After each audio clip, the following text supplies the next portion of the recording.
Welcome.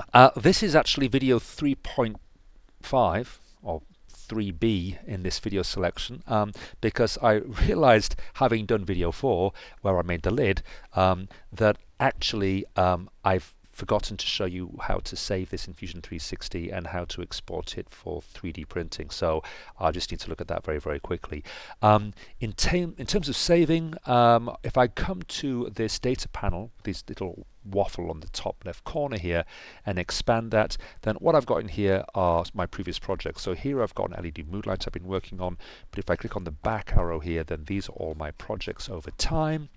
And what I want to do for this is make a new project. So I'm going to call this playing card box. Okay, so there's my new project. And what I now need to do with this design, and notice, yeah, that's gone all the way down to the bottom here because I've only got the pinned ones at the top here. So these little pins mean they rise to the top.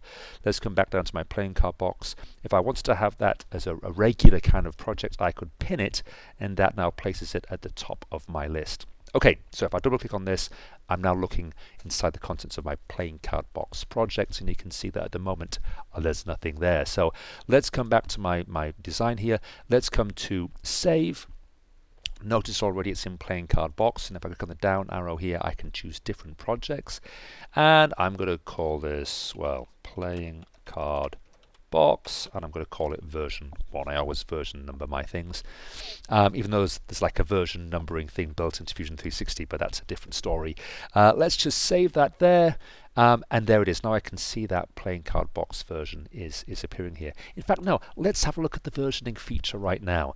I don't know, I'm going to make a quick modification to this. What am I going to do? I'm going to modify, I don't know, the shelling here. Don't do this yourself, okay? This is just to show you how versioning works. If I change that wall thickness to 3mm, okay, right, and then now I come up to save, what it does is it says give it a version description. So I could now give this a description as in like wall thickness now 3mm, let's say, and I'm going to save that. Okay, it's thinking to itself again now. Okay, right, so now what I have playing card box version 1, which is this updated version, but if I click on the little down arrow here, it's got my previous version. So here's my original, and then here's my updated version where I've got this description saying that's what I want. So I could go back to my original here by clicking on open, or I could promote this actually to be my correct one, or can I right click on this? Can I delete this? Can I delete it? I'm not quite sure. Anyway, I'm going to promote that original one back up to number 1 because that's the one that I actually want to work with. So let's close that one down, and let's bring this one, which was the original one. I've double clicked on it. Yes, no, okay, in fact, no, there. Let's do that. Let's open there. Thank you. And there I am back again now. Right click on that feature, edit, and I'm back to a wall thickness of 2.5. Okay, so that's looking at version numbers, and that shows me there that I've currently got 3 versions of this file active.